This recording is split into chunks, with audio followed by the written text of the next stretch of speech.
조선 팔도에 이름을 날리던 거산의 딸이 빈 보따리 하나만 들고 몰락한 양반가로 시집을 갔습니다. 시아버지는 숨겨둔 재물을 노리고 며느리를 들였지만 보따리 안에는 헌 저고리 한 벌뿐이었고 남편은 첫날 밤부터 기방으로 달아나 버렸지요. 그런데 어느 날 새벽 시어머니가 갑자기 솥뚜껑을 마당에 내던지며 며느리를 대문 밖으로 거칠게 내쫓아 버렸습니다. 모두가 그 여인을 가장 모진 시어머니라 욕했지요.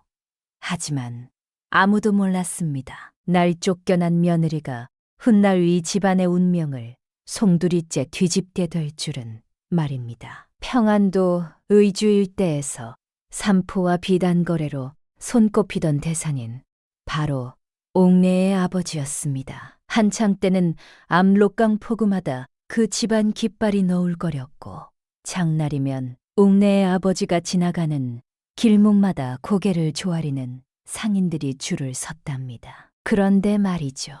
세상 일이라는 게 참 알 수 없는 겁니다. 옥내의 아버지가 갑작스럽게 급병을 얻어 세상을 떠나자마자 그 거대했던 산단이 하루아침에 모래성처럼 와르르 무너져 내렸습니다. 빚쟁이들이 때를 지어 몰려들었고 창고마다 빼곡히 쌓여있던 삼포 꾸러미와 비단 가마니는 눈 깜짝할 사이에 다른 사람들 손으로 넘어갔죠. 식구들은 뿜뿌리 흩어졌고 거상의 막내딸 옥내에게 남은 것이라고는 때가 절은 낡은 보따리 하나뿐이었습니다. 바로 그 무렵 같은 고을에 최진사라는 양반이 살고 있었습니다. 최진사 댁이라 하면 한때 감사도 안부를 물었다는 유서 깊은 양반 가문이었는데 실상을 들여다보면 안 그렇겠습니까? 대청마루 아래로 거미줄이 늘어지고 곳간 문짝은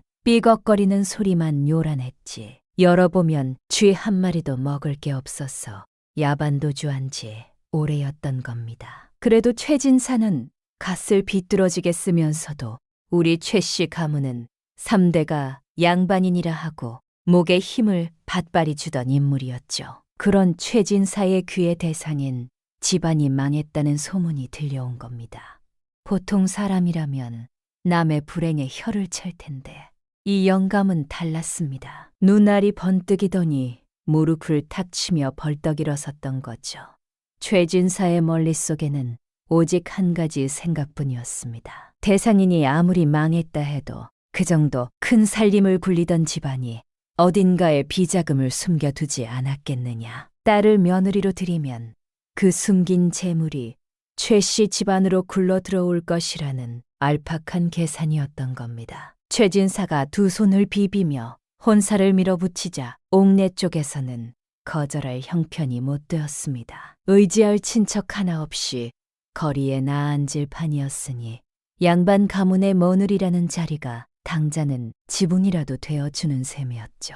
그렇게 혼례가 졸속으로 치러졌고 옥내는 낡은 보따리 하나를 가슴에 꼭 안은 채 최진사 댁 대문을 넘었습니다.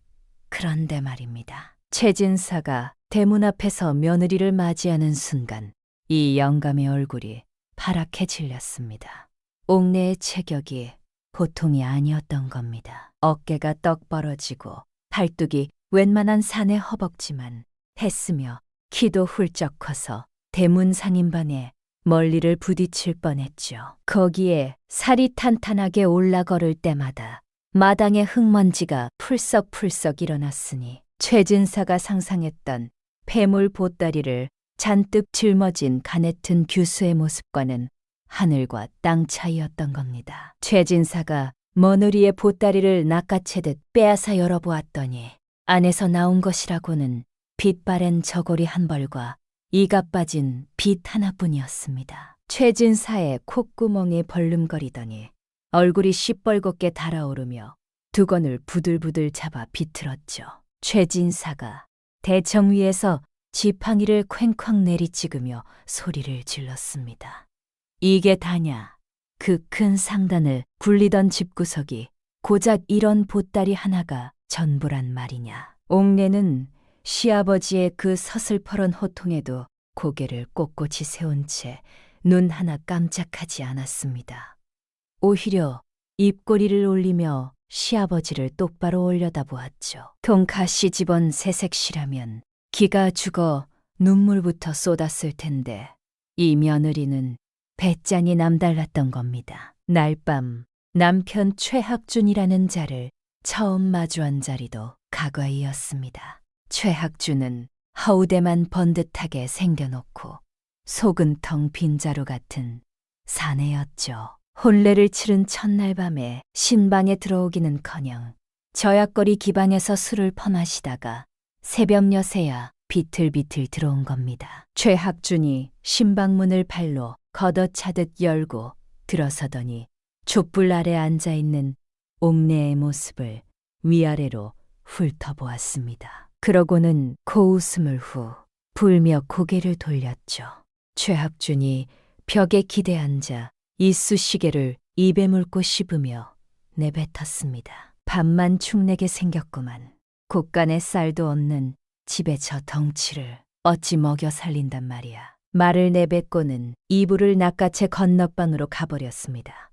첫날 밤부터 이 모양이었으니 이 혼인이 어떤 혼인인지 짐작이 가지 않겠습니까? 그런데 말이죠. 옥내라는 여인이 어떤 사람이었냐 하면요.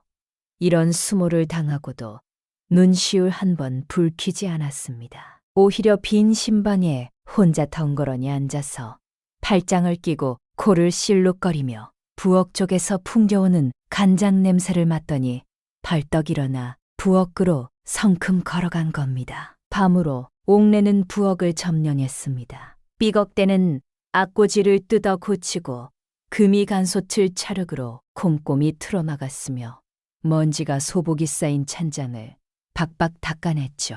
다음 날 새벽 최진사와 강 씨가 잠에서 깨었을 때 부엌에서 구수한 누룽지 끓는 냄새가 솔솔 풍겨왔습니다. 텅 빈 곶간에서 대체 뭘 끓이나 싶어 고개를 내밀었더니 옥내가 뒷마당 장독 뒤에서 말라 비틀어진 시래기를 찾아내어 죽을 끓이고 있었던 겁니다. 그것도 콩노래를 흥얼거리면서 말이죠. 최진사는 그런 며느리가 곱게 보일 리 없었습니다. 아침마다 마루에 턱 버티고 앉아 곶간이 비었으니 네가 알아서 채워라. 그게 며느리 도리가 아니냐 하며 은근하게 압박을 넣었고 남편 최학준은 아예 집에 붙어 있지도 않았습니다. 해가 뜨면 노름으로, 해가 지면 기방으로 집에는 빨래 냄새나 맡으러 잠깐 들르는 수준이었죠. 이 두 사람이 입을 모아 쓸모없는 년이라 구박을 퍼부어도 옥내는 아랑곳하지 않았습니다. 옥내는 아침이면 뒷산에 올라 약초를 캔습니다. 아버지가 살아있을 적에 상단 어른들 어깨 너머로 배운 약재 감별법이 고스란히 손끝에 남아 있었던 겁니다. 삶까지는 아니어도 당귀, 감초, 쑥부쟁이 같은 약재를 골라내는 눈썰미가 장터의 늙은 약재상도 혀를 내두를 만큼 정확했죠. 옥내는 캐온 약초를 정갈하게 다듬어 장터에 내다 팔았고 그 돈으로 쌀과 반찬거리를 사서 집안 밥상을 차렸습니다. 간혹 장터 사람들이 옥내의 큰 체격을 보며 킥거리기도 했는데 옥내가 두 주먹을 허리에 딱 올리고 배를 앞으로 쑥 내밀며 한마디 했습니다. 이 몸이 왜 크겠소? 복이 꽉 차서 그런 거지. 한마디에 장터가 한바탕 뒤집어지도록 웃음바다가 되었고 놀리려던 사람들도 무안해져서 멀리를 긁적이며 슬슬 발을 뺀습니다. 이게 바로 옥내라는 여인이었습니다. 어떤 멸시 앞에서도 쭉 끌어드는 법 없이 호탕하게 뒤집어 없애는 강철 같은 심장을 가진 사람이었던 거죠. 집안 살림도 옥내가 맡고는 눈에 띄게 달라졌습니다. 텃밭에 무와 배추를 심었고 장독대를 새로 들여놓아 된장과 간장을 담갔으며 허름한 울타리를 손수 고쳐 달아 닭마리를 들여놓았죠. 비어 바람만 불던 곳간에 곡식 차루가 하나둘 쌓이기 시작한 겁니다. 최진사와 최학준은 밥상이 풍성해지는 것은 슬쩍 즐기면서도 옥내에게 고맙다는 말 한마디 건네지 않았습니다. 오히려 배가 부르면 트림을 하며 양반집 며느리가 저잣거리에서 장사지리냐 쪽팔려 못 살겠다 하고 킹잔을 주었죠. 이 모든 것을 묵묵히 지켜보는 사람이 딱 한 명 있었습니다.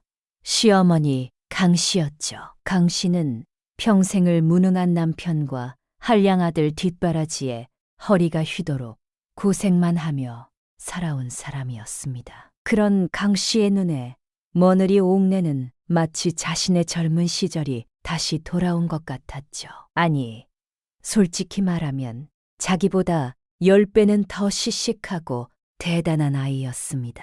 강씨가 밤마다 부엌 뒤편에서 홀로 고된 설거지를 하는 옥녀의 넓은 등짝을 바라보며 입술을 꽉 깨물었던 건 마음과 미안함이 목구멍까지 차올랐기 때문이었습니다. 어느 날 저녁이었습니다.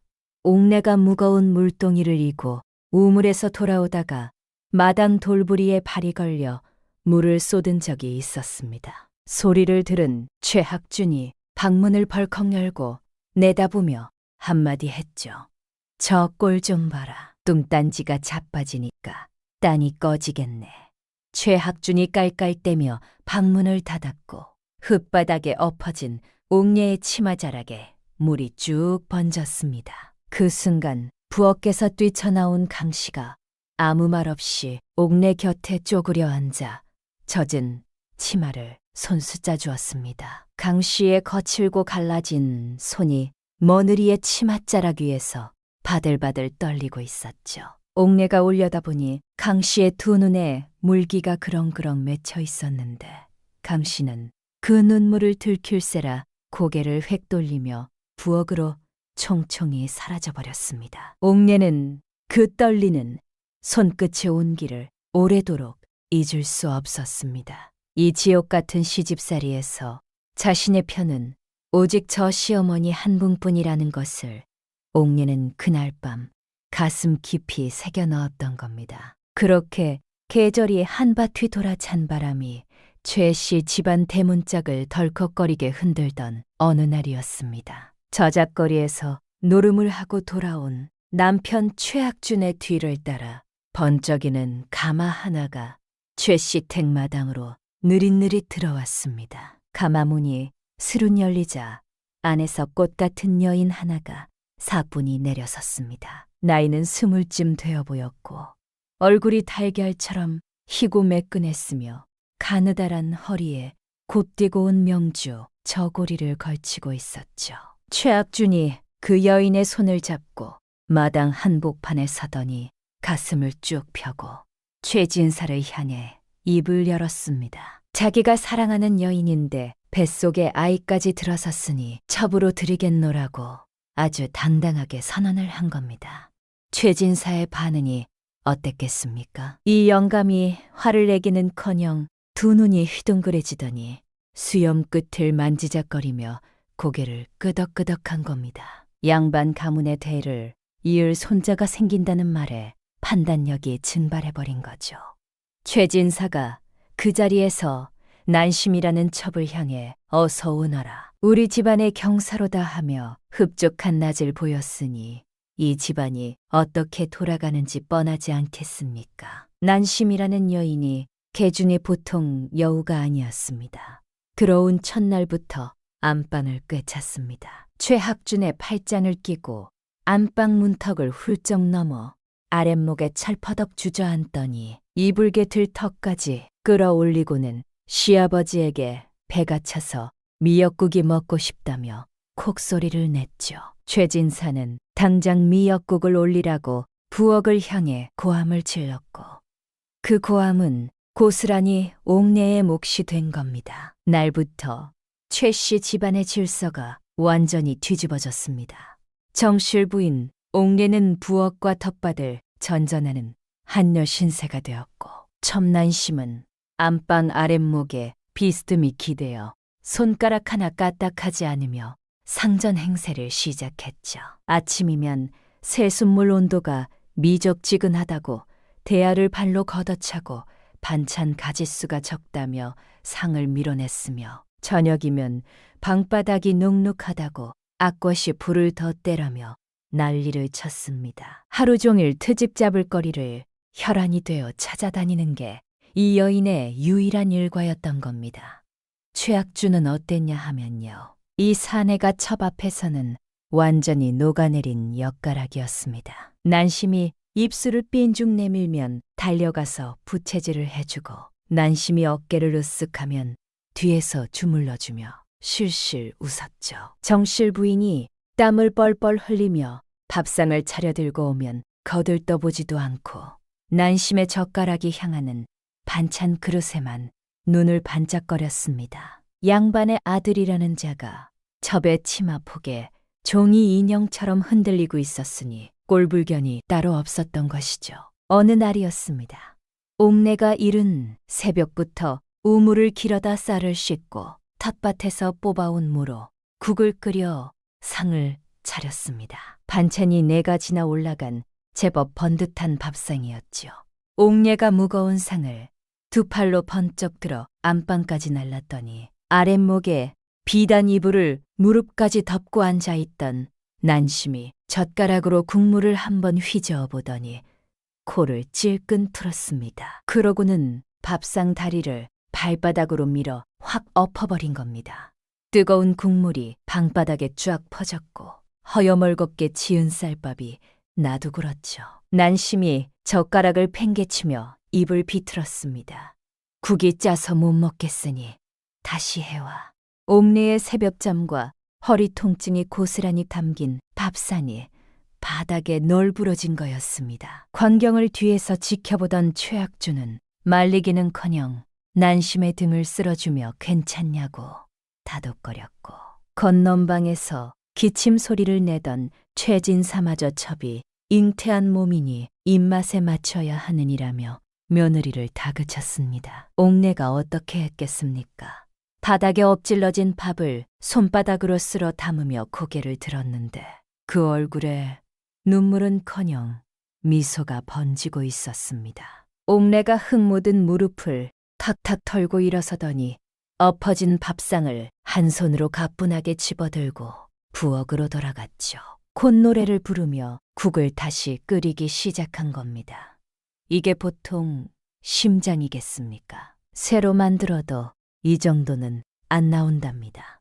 그렇게 며칠이 지난 어느 오후였습니다. 기고만장해진 난심이 옥내를 얼마나 더 부려먹을 수 있는지 시험이라도 하듯 한껏 기지개를 켜며 안방 아랫목에 들어누웠죠. 그러더니 천장을 보며 느릿느릿 한마디를 흘렸습니다. 아이고, 홀몸도 아닌 사람이 다리 퉁퉁 부어서 수신이 덩치 큰 형님이 와서 다리 좀 주물러 달라고 말이죠. 옥녀를 개인 한여쯤으로 여기고 대놓고 부린 억지였던 겁니다. 보통 사람이었으면 이쯤에서 치가 떨려 울음보가 터지거나 문을 박차고 나갔을 텐데 옥내는 그 순간 양볼의 보조개가 쑥 패이도록 싱근 웃었습니다. 옥내가 2 소매를 걷어붙이며 안방으로 성큼 들어가더니 호쾌하게 대꾸했습니다. 압류, 뼛속까지 시원하게 풀어드리지요. 목소리가 어찌나 쩌렁쩌렁했던지 마당에서 빨래를 넣는 척하던 강씨까지 고개를 겨우 찰 정도였죠. 옥내가 난심의 발목을 양손으로 덥석 움켜잡았습니다. 난심이 처음에는 콧대를 세운 채 형님, 살살 좀 해주시구려 하며 여유를 부렸는데 그 다음 순간 안방에서 짐승이 포효하는 것 같은 비명이 터져 나왔습니다. 옥내의 손이 보통 손이 아니었던 겁니다. 매일 새벽 우물에서 물을 길어 올리고 텃밭 찰흙을 호미로 파헤치며 무쇠솥을 한 손으로 번쩍 들어 앞거시에 걸어온 그 손이 난심의 발바닥 한복판을 사정없이 꾹 파고든 것이죠. 뼈마디가 삐걱거리도록 지압점을 짓누르자 난심의 얼굴이 하얗게 질렸다가 펄겋게 달아올랐습니다. 2 발을 허공에서 버둥거려 빠져나가려 했지만 옥내의 통통한 손바닥이 발목을 감싼 힘은 마치 쇠집게 같아서 꿈쩍도 하지 않았죠. 난심히 이불 깃을 두 주먹으로 움켜쥐고 이를 악물었지만 소용없었습니다. 결국 콧물하고 눈물이 한꺼번에 줄줄 흘러내리더니 목이 쉬도록 악을 썼죠. 안방 밖에서 그 소리를 들은 최학준이 헐레벌떡 달려와 문을 열었을 때 눈앞에 펼쳐진 광경은 이러했습니다. 옥내가 두 눈을 반달처럼 휘며 상냥한 미소를 짓고 있고 그 앞에서 난심히 두 볼에 눈물 자국을 번들번들하게 남긴 채 흐느끼고 있었죠. 최학준이 어안이 벙벙하여 입을 벌리고 서 있는 사이 옥내가 난심의 발을 사뿐히 내려놓으며 상냥하게 한마디 던졌습니다. 다음에 또 부르시구려. 시원했다면서요. 난심이 부들부들 떨면서도 입을 열지 못한 건 자기가 먼저 주물러 달라고 시켰기 때문이었습니다. 자충수를 둔 거죠. 날 이후로 재미있는 현상이 벌어졌습니다. 난심이 옥내에게 또 트집을 잡으려고 입꼬리를 실룩거릴 때마다 옥내가 아무 말 없이 뚜껑만 한 손바닥을 허공에서 쓱 펼쳐 보이면 난심의 안색이 창백해지며 입이 조개처럼 딱 다물렸습니다. 발바닥을 관통하던 그 살인적인 통증이 온몸에 새겨진 거죠. 난심이 움찔하며 어깨를 잔뜩 웅크리고 고개를 돌리면 옥내는 아무 일도 없었다는 듯 노래를 흥얼거리며 부엌으로 유유히 사라졌습니다. 이 유쾌한 광경이 하루에도 서너 번씩 반복되었으니 통쾌하지 않겠습니까? 하지만 말입니다. 난심이 그렇게 호락호락 꺾일 여자가 아니었습니다. 옥내에게 직접 덤비는 건 포기했지만 대신 방향을 틀었죠. 최압준의 귀에 밤마다 독을 불어넣기 시작한 겁니다. 잠자리에서 최학준의 가슴에 얼굴을 묻고 눈물을 쥐어짜며 옥내가 자기를 얼마나 괴롭히는지 뱃속 아이가 놀라서 어쩌면 좋으냐며 온갖 거짓말을 늘어놓았죠. 최학준은 첩의 눈물에 역시나 이성이라는 걸 완전히 꺼버렸고 그때부터 옥내를 향한 구박의 수위가 한층 더 거세졌습니다. 최진사까지 가세한 건 당연한 수순이었습니다. 난심이 시아버지 앞에서 다소곳이 무릎을 꿇고 앉아 떨리는 목소리로 아버님, 소첩이 건강한 아들을 낳아 최씨 가문의 대를 꼭 이어드리겠사옵니다. 하고 읍소할 때마다 이 영감은 수염을 쓰다듬으며 흡족한 낯빛을 감추지 못했죠.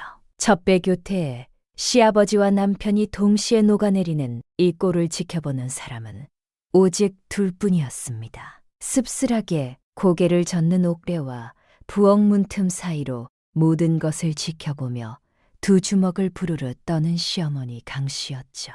강씨는 알고 있었습니다. 난심의 눈빛이 시아버지를 향할 때와 남편을 향할 때 그 속에 따스함이라고는 한 방울도 섞여 있지 않다는 것을 말이죠.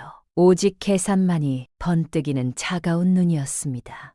그리고 강씨는 한 가지를 더 직감했습니다. 이 집안이 앞으로 어떻게 될지, 그리고 이 착한 며느리가 이 진흙탕 속에서 어떻게 망가져 갈지를 말입니다. 날밤 모두가 잠든 집안에서 강씨 혼자만 잠을 이루지 못했습니다.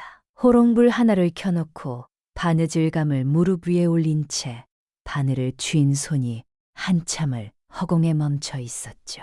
강씨의 입술이 파르르 떨리더니 이를 악물고 눈을 질끈 감았습니다. 얼굴 위로 호롱불 그림자가 일렁이며 깊은 주름 사이사이를 어둡게 물들였는데 그 표정이 세상에서 가장 무겁고 처절한 결심을 품은 얼굴이었습니다. 다음 날 아침이었습니다.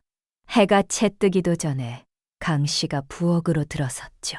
옥내가 새벽같이 일어나 악거시에 불을 지피고 죽을 끓이고 있었는데 강씨가 느닷없이 솥뚜껑을 번쩍 들어 마당 한가운데로 내동댕이 쳤습니다. 돌바닥에 부딪히며 쩔그랑 소리가 새벽 공기를 갈랐고 옥내가 화들짝 놀라 고개를 돌렸을 때 눈앞에 서 있는 시어머니의 얼굴은 전날까지와는 전혀 다른 사람이었습니다. 이를 꽉 깨문 인매, 매섭게 치켜뜬 눈꼬리, 두 주먹을 부르르 떨며 옥내를 내려다보는 그 기세가 한겨울 삭풍보다 차가웠죠. 강 씨가 부엌 문턱을 발로 쾌 걷어차며 날카롭게 쏘아붙였습니다. 노보기 싫은 것이 아침부터 부엌에 붙어서 밥이나 축내고 있으니 당장 썩 나가지 못할까. 옥내의 눈이 크게 떠졌습니다. 시아버지의 핀잔이나 남편의 냉대에는 눈 하나 깜짝하지 않던 옥내였지만 유일하게 자기 편이라 믿었던 시어머니의 입에서 저런 말이 나오자 가슴 한복판이 벌에 쏘인 것처럼 멍했던 것이죠. 옥내가 앞치마를 움켜쥔 채 멍하니 서 있자 강 씨가 한 발 더 다가서며 턱을 쳐들었습니다. 눈빛이 어찌나 독했던지 옥내가 자기도 모르게 반걸음을 뒤로 물러섰을 정도였습니다. 간날부터 당시의 구박이 시작되었는데 그 수위가 보통이 아니었습니다. 옥내가 새벽부터 우물물을 길어다 정성껏 빨아 널어놓은 빨래를 강 씨가 장대째 뽑아 마당 진흙덩이에 처박아 버렸습니다. 하얗게 삶은 저고리와 버선이 검은 진흙물에 퍼져 얼룩덜룩해졌고 옥내는 입술을 꽉 깨문 채 다시 빨래를 주워 담았죠. 그러면 강 씨가 또 다가와 빨래 광주리를 발로 걷어차며 고함을 질렀습니다. 제대로 하는 게 하나도 없다며 이런 미련한 것을 며느리로 들인 게 아니라며 온동리가 들으라는 듯 목청을 높였죠. 최학준과 난심은 이 광경을 보고 어떻게 했겠습니까?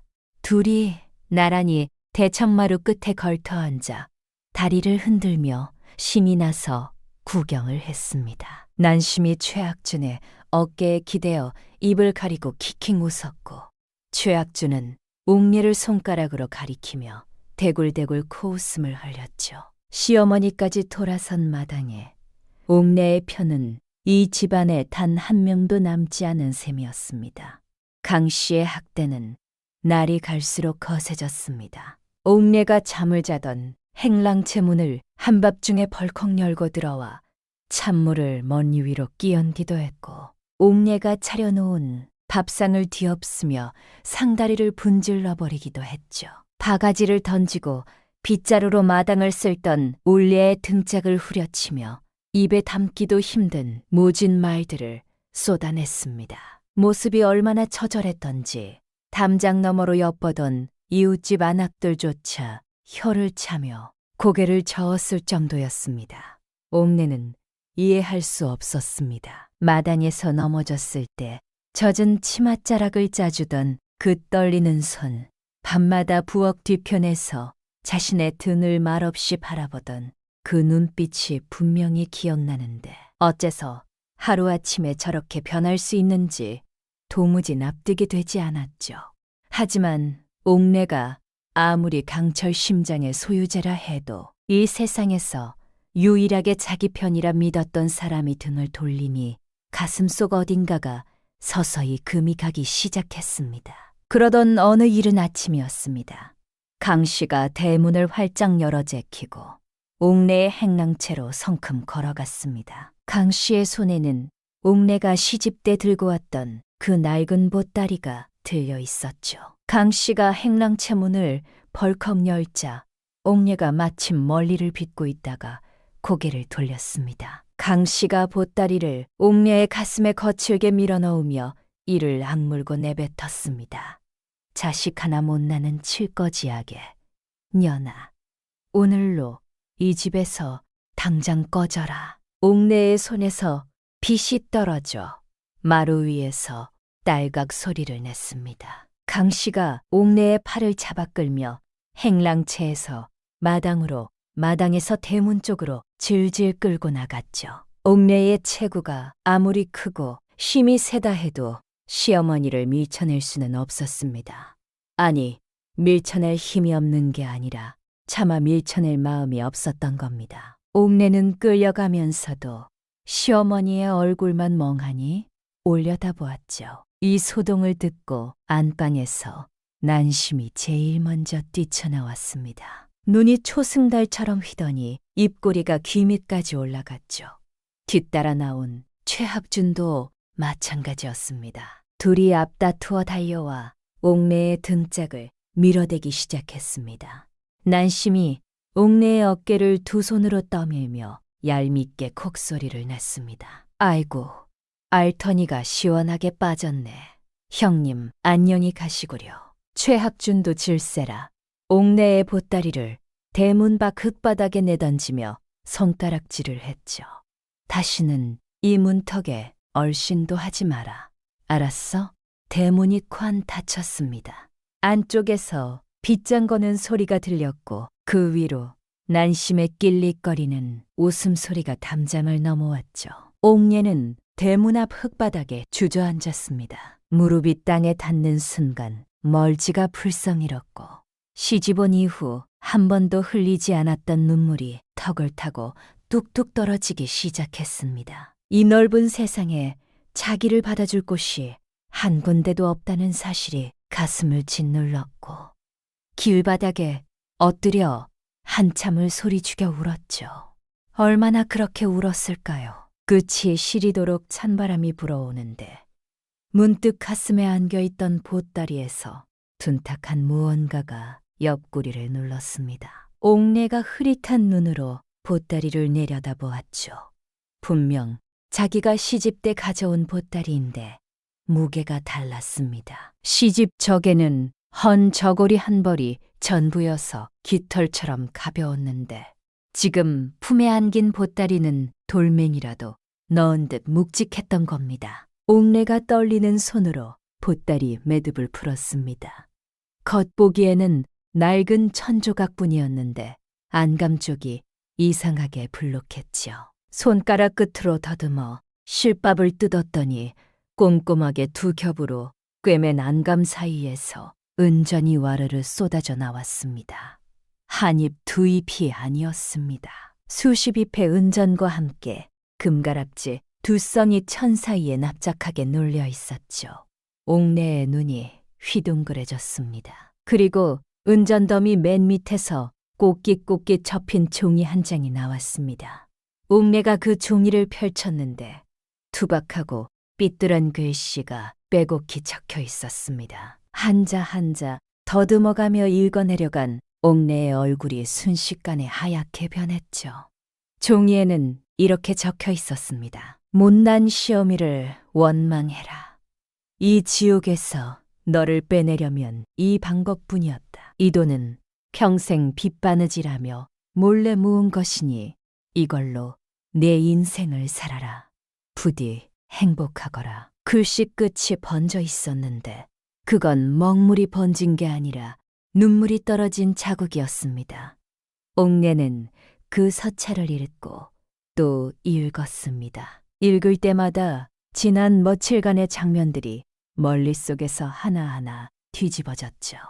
빨래를 진흙에 처박던 시어머니의 손이 왜 그렇게 떨리고 있었는지, 찬물을 끼얹으며 고함을 치던 시어머니의 목소리가 왜 중간중간 갈라졌는지, 대문 밖으로 밀어내던 시어머니의 눈이 왜 끝까지 옥내의 눈을 똑바로 마주치지 못했는지, 그 모든 것이 비로소 맞아떨어졌습니다. 서슬퍼런 구박은 연기였던 겁니다. 며느리를 썩어가는 집안에서 살려내기 위해 세상에서 가장 지독한 시어머니가 되어주겠다고 작정한 한 여인의 피눈물 나는 사랑이었던 거죠.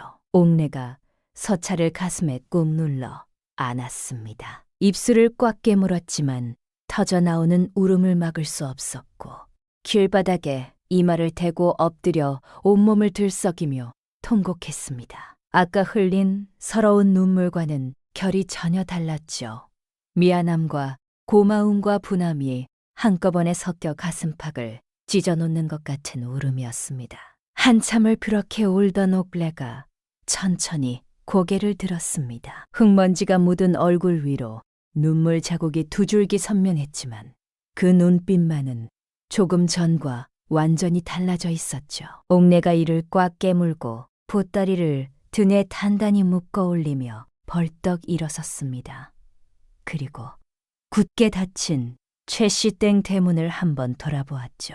대문 안쪽에서 시어머니 강씨가 기둥 뒤에 숨어 두 손으로 입을 틀어막은 채 소리 없이 오열하고 있다는 것을 옥내는 알지 못했습니다. 옥내가 몸을 돌려 길을 걷기 시작했습니다. 처음 몇 걸음은 비틀거렸지만 점점 보폭이 넓어졌고 어깨가 펴지더니 특유의 묵직하고 당당한 걸음걸이가 돌아왔죠. 옥내의 입에서 나직한 말이 새어나왔습니다.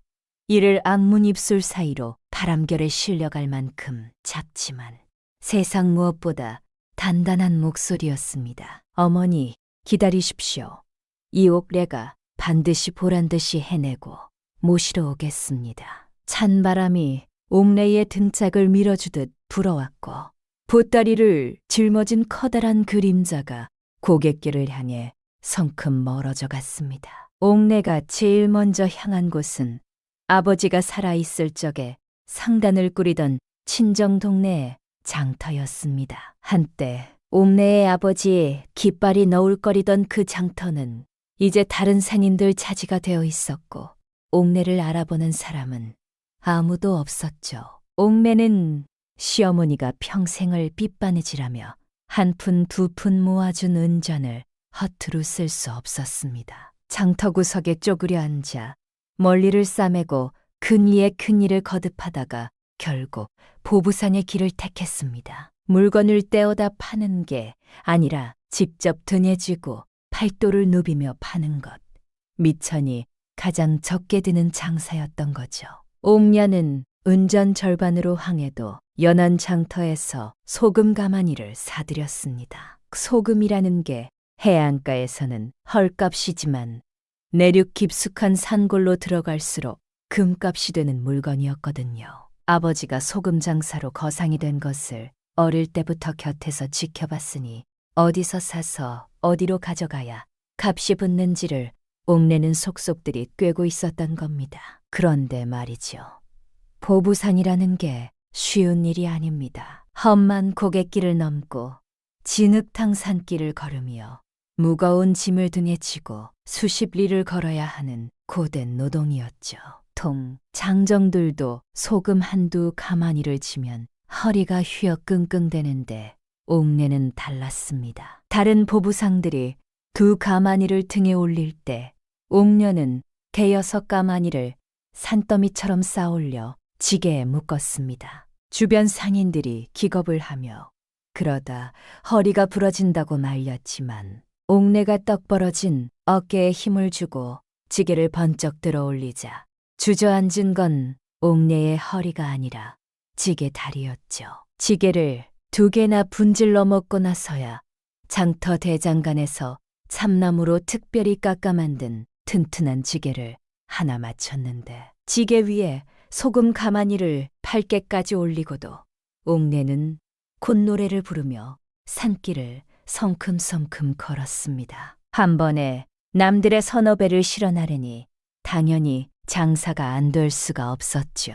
산골장터에 도착하면 소금을 기다리던 아낙들이 옥내의 지게를 보고 입이 떡 벌어졌고 옥내는 넉넉하게 퍼주면서도 남는 게 있었습니다. 굼으로 번 돈을 다시 산골의 약재와 산나물에 투자했고 그걸 들고 해안가 폭으로 내려가면 또 몇 배의 이문이 붙었죠. 사들이고 지고 걷고 팔고 다시 사들이고 지고 걷고 팔고 이 과정을 옥내는 지칠 줄 모르는 체력으로 쉼없이 반복했습니다. 소문이 퍼지는 데는 오래 걸리지 않았습니다. 팔도보부상들 사이에서 황해도의 덩치 큰 여인네 하나가 지게에 산을 치고 다닌다는 얘기가 돌기 시작한 것이죠. 처음에는 비웃는 사람도 있었습니다. 여자가 무슨 보부상이냐, 그것도 뚱뚱한 여편네가 하며 수군거렸죠. 하지만 옥매와 한 번이라도 장터에서 마주친 상인들은 입을 닫았습니다. 옥내의 장사 수완이 예사롭지 않았기 때문이죠. 물건값을 읽는 솜씨가 어찌나 정확했던지. 옥내가 이 물건은 석 달 뒤에 값이 오른다고 하면 정말 석 달 뒤에 올랐고, 올해는 흉년이 들 테니 곡식을 미리 사두라고 하면 어김없이 가을에 흉년이 들었습니다. 거상의 핏줄은 속일 수 없었던 겁니다. 그러던 어느 날이었습니다. 옥내의 보부상물이 10명과 함께 강원도 산골로 소금을 나르던 길이었죠. 험파기로 악명 높은 대관령 자락에 고갯길을 넘고 있었는데 갑자기 양옆 수풀에서 우르르 산적들이 쏟아져 나왔습니다. 얼굴에 숯검점을 칠하고 손에 칼과 몽둥이를 든 산적대가 길목을 딱 막아선 거죠. 두목으로 보이는 떡대 있는 사내가 칼끝으로 보부상들을 하나하나 가리키며 짐을 내려놓으라고 으름장을 놓았습니다. 다른 상인들이 다리가 후들거려 짐을 내려놓으며 바닥에 납작 엎드렸는데 맨 앞에 서 있던 옥레만은 꿈쩍도 하지 않았습니다. 오히려 지게끈을 양손으로 꽉 움켜쥐고 산적 두목을 정면으로 쏘아보았죠. 산적 두목이 코웃음을 치며 칼을 들고 한 발 다가섰고 바로 그 순간이었습니다. 옥내가 산더미 같은 짐을 진채로 땅을 박차며 돌진했습니다. 금가마니 8개의 무게에 옥내 자신의 육중한 체중까지 실린 돌격이 산적 두목의 명치를 정통으로 들이받았죠. 그 파괴력이 어마어마했습니다. 산적 두목의 몸이 허공으로 둥실 떠올랐다가 고갯길 옆 숲으로 곤두박질 쳤고 나뭇가지 부러지는 소리와 함께 콤짝 않고 뻗어버렸죠. 나머지 산적 대여섯 명이 기겁을 하면서도 칼을 빼들고 한꺼번에 덤벼들었는데 옥내가 지게를 벗어 땅에 쿵 내려놓더니 소매를 걷어붙이고 앞으로 나섰습니다. 가장 먼저 달려든 놈의 칼을 왼손으로 탁 낚아치고는 오른손 바닥으로 그놈의 가슴팍을 쳤는데 그 한 방에 산적이 서너발을 밀려나 자빠졌습니다. 두 번째 놈이 뒤에서 몽둥이를 내리치려 했지만 옥내가 몸을 확 틀어 받아치니 몽둥이가 두 동강이 나며 산적이 비명을 질렀죠. 나머지 산적들은 그 꼴을 보고 칼을 내팽개치며 산속으로 주렛난을 쳤습니다. 옥내가 두 주먹을 허리에 올리고 도망치는 산적들의 등짝을 향해 쩔렁쩔렁한 목소리로 외쳤습니다. 다음에 또 나타나면 그땐 지게째로 날려버린다. 알았느냐?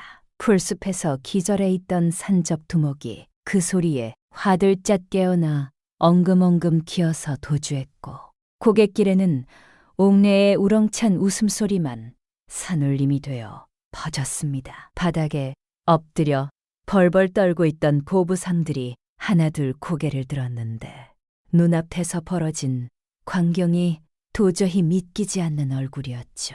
중에서 제일 나이 많은 보부상 영감이 무릎을 탁 치며 벌떡 일어났습니다. 그 영감이 옥내 앞에 큰 절을 꾸벅 붙이며 목이 메어 외쳤습니다. 이 은혜를 어찌 갚겠소. 오늘부터 당신이 우리 행수여. 다른 보부상들도 와르르 일어나 옥내를 둘러싸고 만세를 불렀습니다. 이 사건이 장터에 퍼지는 데는 사흘도 걸리지 않았죠. 강원도 산적을 맨몸으로 때려잡은 여장부가 있다는 소문에 팔도의 보부상들이 옥내를 찾아와 줄을 섰습니다. 옥내 밑으로 들어가면 산적 걱정 없이 장사를 할 수 있다는 것도 있었지만 그보다 옥내가 짜주는 장사 경로와 물건 선별법이 귀신같이 정확했기 때문이었죠. 옥내는 행수 자리에 오른 뒤부터 물류의 판을 완전히 뒤바꿔 놓았습니다. 아버지에게서 물려받은 천재적인 셈법으로 각 지역의 물가 흐름을 꿰뚫었고 기후를 읽어 풍년과 흉년을 밀리 예측하여 물건을 사고 팔았죠. 봄에 씨앗값이 쌀 때 사들여 가을 흉년에 비싸게 파는 시기였는데 그 접중률이 열이었습니다. 돈이 돈을 불렀고 보부상 무리는 어느새 수십 명에서 수백 명으로 불어났습니다. 보찜 하나로 시작한 장사가 불과 3년 만에 팔도를 주름잡는 거대한 상단이 된 겁니다. 옥내는 비단 옷을 걸치고 상단의 장부를 직접 관리하며 수백 년의 상인을 호령하는 대행수가 되었죠. 하지만 말입니다. 옥내는 아무리 돈이 쌓이고 사람들이 떠받들어도 밤마다 잊지 못하는 것이 하나 있었습니다. 품속에 늘 간직하고 다니는 꽃깃꽃 같은 종이 한 장. 시어머니 강씨가 눈물로 적어준 그 서찰이었죠. 장부를 정리하고 상인들을 돌려보낸 깊은 밤. 옥내는 호롱불 아래에서 그 서찰을 꺼내 펼쳤습니다. 짓바느질로 갈라터진 손으로 앉아 한자 한자 꽉꾹 눌러 쓴 그 글씨가 시간이 지날수록 더 선명하게 가슴을 쿡 찔렀죠. 옥내가 서찰을 접어 다시 품에 넣으며 나직하게 중얼거렸습니다. 어머니, 조금만 더 기다리십시오. 그 목소리에는 그리움과 다짐이 단단하게 엉겨 있었습니다. 그러던 어느 날이었습니다. 상단의 연락책이 숨을 헐떡이며 달려와 옥내 앞에 무릎을 꿇었습니다. 충청도에서 급보가 왔는데 최 씨 집안에 큰 변고가 생겼다는 소식이었죠. 옥내가 장부를 덮고 연락책의 말에 귀를 기울이는데 들려오는 내용이 하나하나 기가 막혔습니다. 옥내의 두 눈이 서서히 가늘어지더니 입꼬리가 한쪽으로 비스듬히 올라갔습니다. 옥내가 자리에서 천천히 일어나며 한마디를 내뱉었습니다. 가마를 준비해라. 옥내가 쫓겨난 뒤 최 씨 집안이 어떻게 되었는지 시간을 조금 되돌려 보겠습니다. 옥내가 대문 밖으로 사라진 그날 저녁, 최 씨 댕판에서는 잔치라도 벌어진 듯 웃음소리가 넘쳐났습니다. 난심이 최압준의 무릎에 멀리를 얹고 드러누워 콩노래를 불렀고, 최압준은 술잔을 기울이며 거추장스러운 짐을 하나 덜었다고 실실 웃었죠. 최진사마저 안방문을 열어놓고 그 꼴을 흐뭇하게 바라보며 수염을 쓰다듬었으니 이 집안 남자들의 눈이 어떻게 생긴 건지 참 알다가도 모를 일이었습니다. 그런데 말이죠.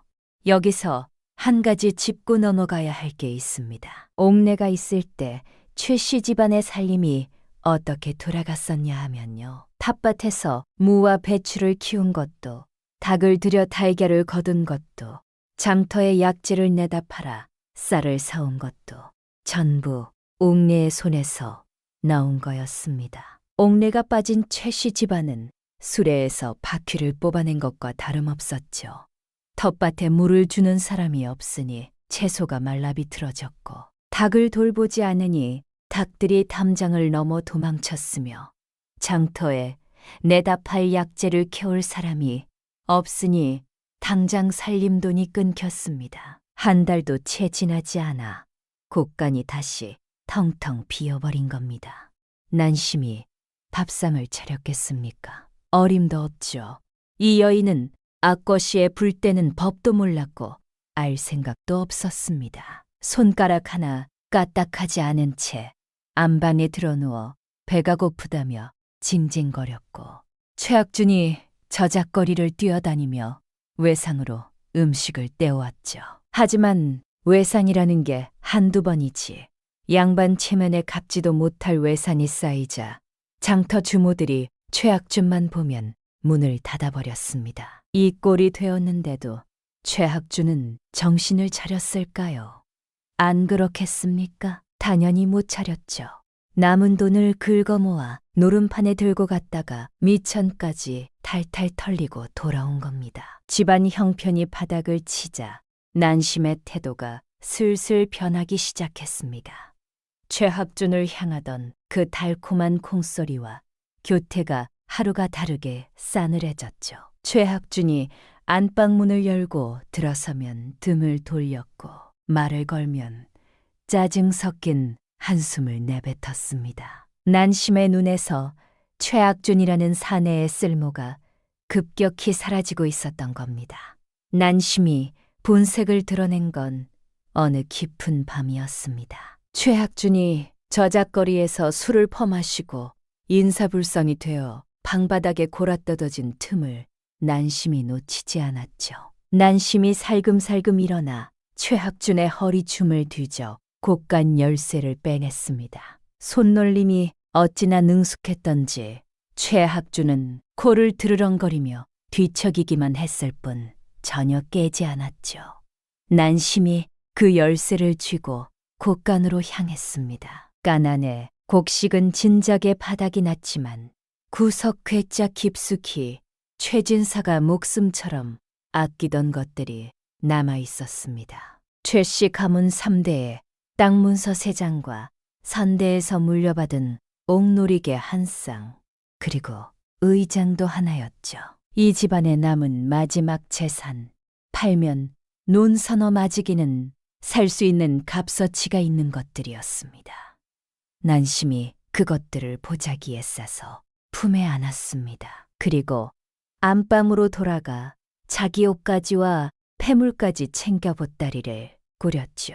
이 모든 과정이 소리 하나 없이 물 흐르듯 진행되었는데 처음부터 이 순간을 위해 이 집안에 들어온 사람답게 동작 하나하나가 계산되어 있었습니다. 난심히 마지막으로 골아떨어진 최학준의 얼굴을 내려다보았는데 그 입꼬리에 비웃음이 한 줄기 스치더니 몸을 돌려 뒷문으로 빠져나갔습니다. 그렇게 난심은 그 밤으로 자취를 감췄고 아침 해가 뜰 때쯤에는 이미 고을 경계를 넘어 사라진 뒤였습니다. 다음 날 아침 최학준이 술이 덜 깬 눈으로 비틀거리며 일어났을 때 안방이 턴 비어 있었습니다.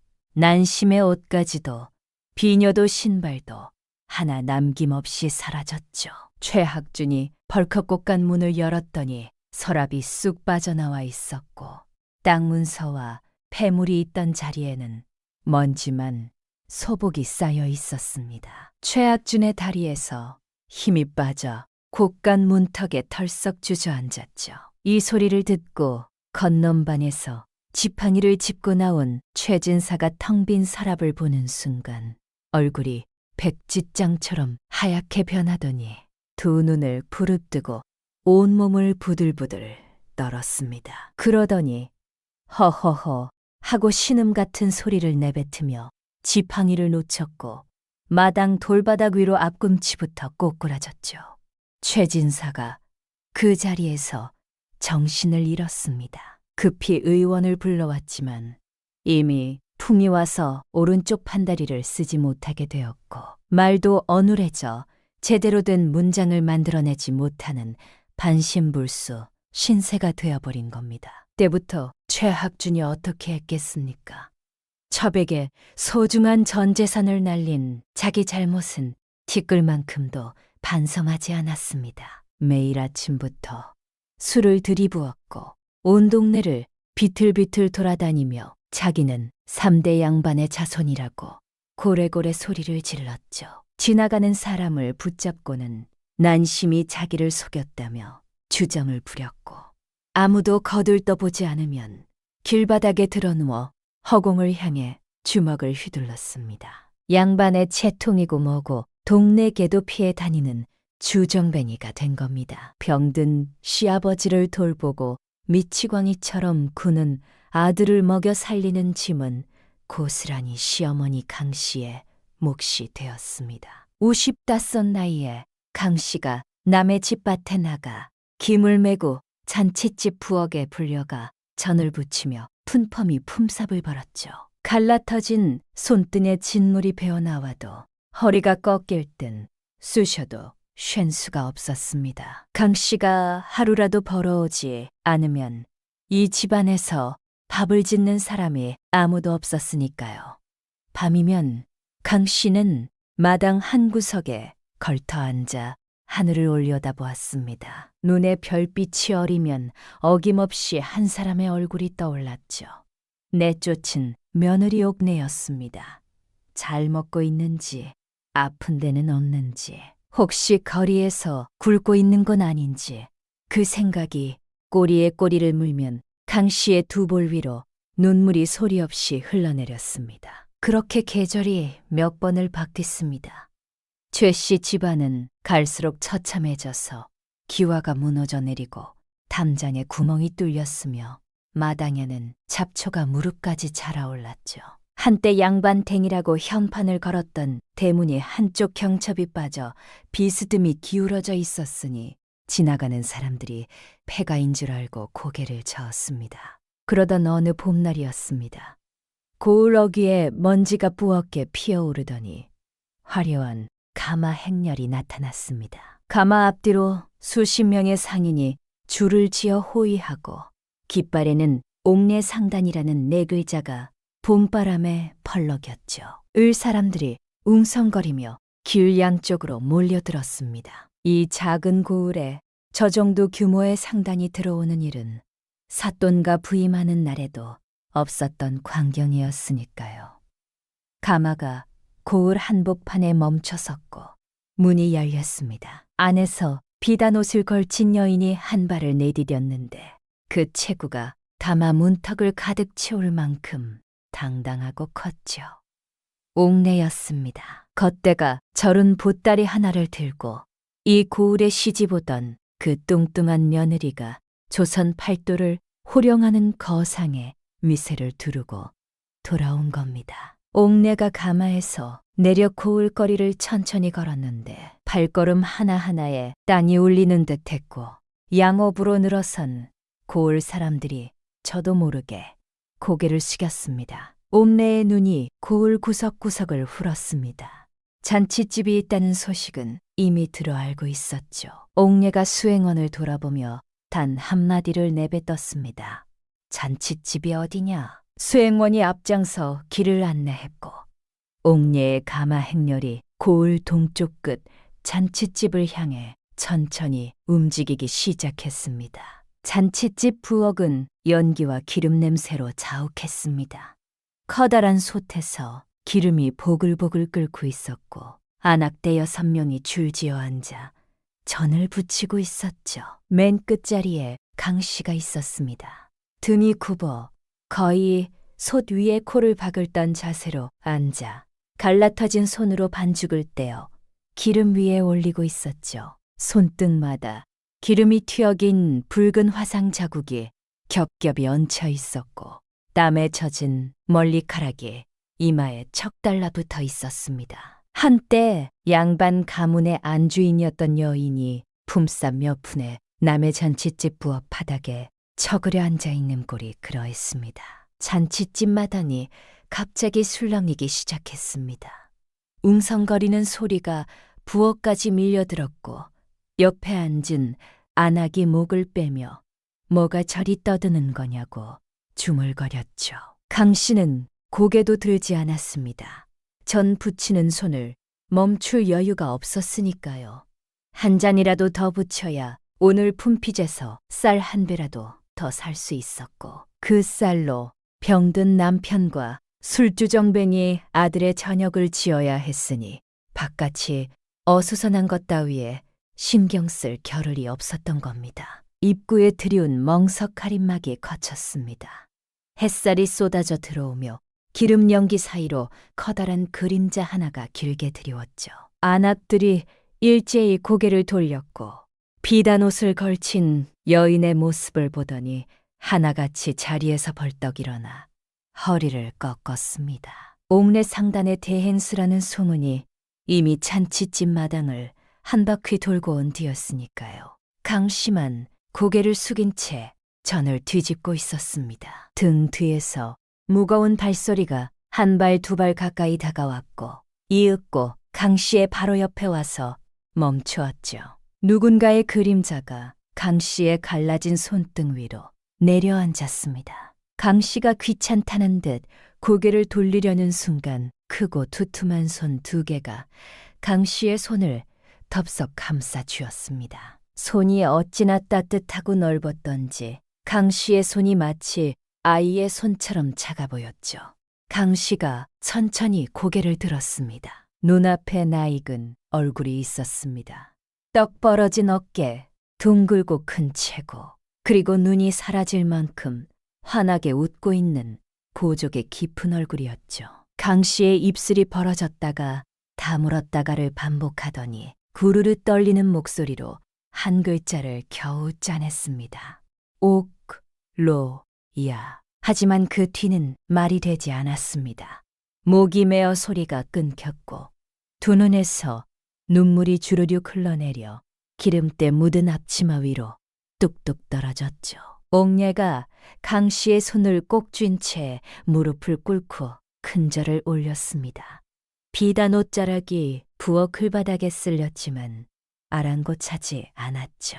옥례가 절을 하고 고개를 들며 묵청 가득 울림을 담아 말했습니다. 어머니, 이 옥례가 어머니 덕분에 상단을 일으켜 돌아왔습니다. 강 씨의 온몸이 사시나무처럼 떨렸습니다. 두 손으로 입을 틀어막았지만 그 사이로 흐느끼는 소리가 새어나왔고 주름진 얼굴 위로 눈물이 강줄기처럼 쏟아졌죠. 강 씨가 옥례의 얼굴을 두 손으로 감싸쥐고 이마를 옥례의 이마에 맞댔습니다. 달라진 손바닥이 옥례의 두 볼 위에서 부들부들 떨렸고 입술을 깨물어도 터져나오는 울음을 멈출 수 없었죠. 미안하다는 말도 보고 싶었다는 말도 반행했다는 말도 목구멍에서 엉켜 한마디도 제대로 나오지 않았지만 서로의 이마가 맞다는 그 온기만으로 수년간 쌓인 그리움과 한이 녹아내리고 있었습니다. 안악들이 콧날이 시큰해져 앞치마로 눈을 훔쳤고 잔치집 마당에 모인 구경꾼들도 코를 훌쩍이며 고개를 돌렸습니다. 옥례가 강 씨를 부축하여 일으키고 자기 비단 겉옷을 벗어 강 씨의 어깨에 둘러주었는데 기름때와 땀에 절은 무명옷 위로 화려한 비단이 내려앉아 강 씨가 사연하려 했지만 옥례가 고개를 가로저었습니다. 옥례가 강 씨의 등을 토닥이며 부엌 밖으로 한 걸음씩 이끌었죠.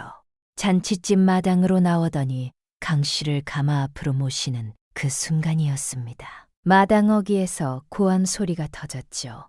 고개를 돌리니 누더기를 걸친 사내 하나가 비틀비틀 달려오고 있었습니다.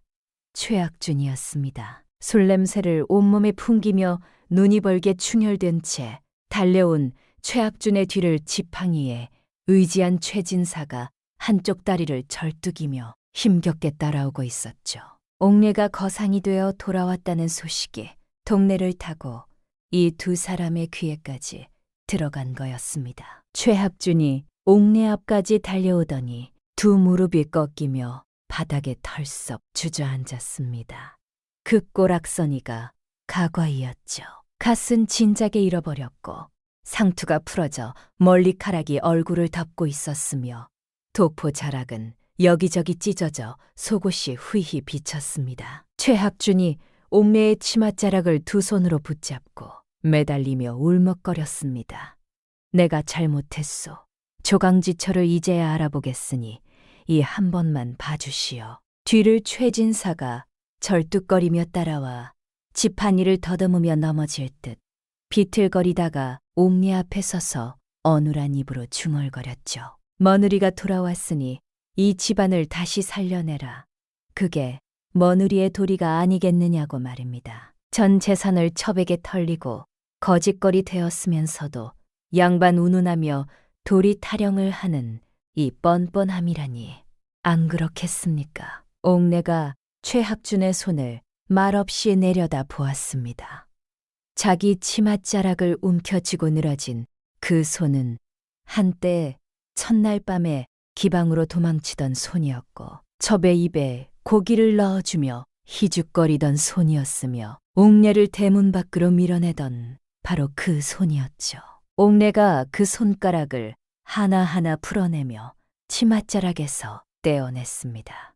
그리고 반발짝 뒤로 물러선 뒤 눈을 가늘게 뜨고 차갑게 내려다보며 입을 열었습니다. 내게 가족은 나를 살려주신 어머니 한 분뿐이요. 그 목소리가 잔치집 마당 전체에 쩔렁하게 울려 퍼졌고 최학준의 얼굴이 잿빛으로 변했습니다. 최진사가 부르르 떨며 뭐라도 말하려 했지만 옥녀는 이미 몸을 돌려 강 씨에게로 걸어가고 있었죠. 옥녀가 강 씨의 손을 잡고 가마 앞으로 이끌었습니다. 가마 문을 활짝 열고 강 씨를 먼저 태운 뒤 옥녀가 가마 옆에 서서 최학준과 최진사를 마지막으로 한 번 돌아보았습니다. 최학준이 바닥에 엎드려 이마를 흙에 찍으며 가지 말라고 악을 썼고, 최진사가 지팡이를 더듬으며 한 발짝 다가서려 했지만 옥내는 콧바람을 후 불며 고개를 돌렸습니다. 눈길 한 번도 주지 않았죠. 옥내가 손을 들자 가마꾼들이 일제히 가마를 들어 올렸고 상단의 깃발이 봄바람에 찰랑거리며 햇열이 움직이기 시작했습니다. 가마 안에서 강 씨가 옥내의 넓은 어깨에 멀리를 기댔습니다. 평생을 짓눌러 왔던 무게가 한꺼번에 빠져나간 것처럼 강 씨의 몸에서 힘이 스르륵 풀렸고 주름진 입가에 미소가 번졌죠. 옥내가 강 씨의 머리카락을 쓸어 올려주며 나직하게 말했습니다. 어머니, 이제 고생 끝이에요. 앞으로는 제가 다 할 겁니다. 강 씨가 옥녀의 손등을 꼭 쥐며 고개를 끄덕였고 그 두 눈에서 흘러내린 마지막 눈물은 서러움이 아니라 안도의 눈물이었습니다. 행렬이 고을을 빠져나가며 먼지를 일으켰고 그 뒤에 남겨진 최학준은 흙바닥에 엎드린 채 고개도 들지 못했습니다. 최진사는 한쪽 다리를 질끌며 담장에 기댔었는데 멀어져가는 가마 행렬에 깃발이 아지랑이 너머로 점점 작아지는 것을 멍하니 바라볼 수밖에 없었죠. 잔치집 마당에 모여있던 고을 사람들이 수군거렸습니다. 그 뚱뚱한 며느리를 쫓아냈던 집안이 저 꼴이 되었다며 하늘이 무섭지 않았냐며 혀를 찼죠.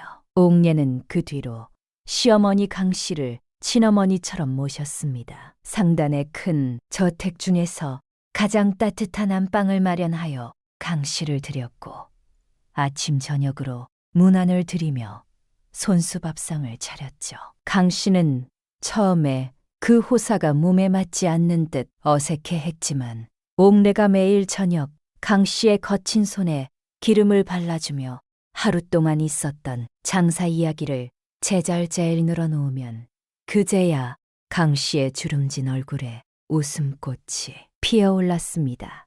옥내는 상단을 더욱 크게 일으켰고 강 씨는 며느리의 넓은 품 안에서 평생 쌓인 한을 하나씩 내려놓으며 편안한 나날을 보냈습니다. 한때 세상 누구보다 지독한 시어머니가 되어야 했던 여인과 지독함 속에 숨겨진 사랑을 끝내 알아본 며느리가 함께 웃고 함께 늙어가는 모습이 이 이야기에서 가장 아름다운 장면이 아니었겠습니까? 조선 팔도의 옥내 상단 깃발이 펄럭이는 곳마다 사람들이 이 이야기를 입에서 입으로 전했답니다. 뚱뚱하다고 비웃음을 받던 며느리가 조선 최고의 거상이 되었고 세상에서 가장 모질었던 시어머니의 구박이 사실은 세상에서 가장 뜨거운 사랑이었다는 이야기를 말이죠.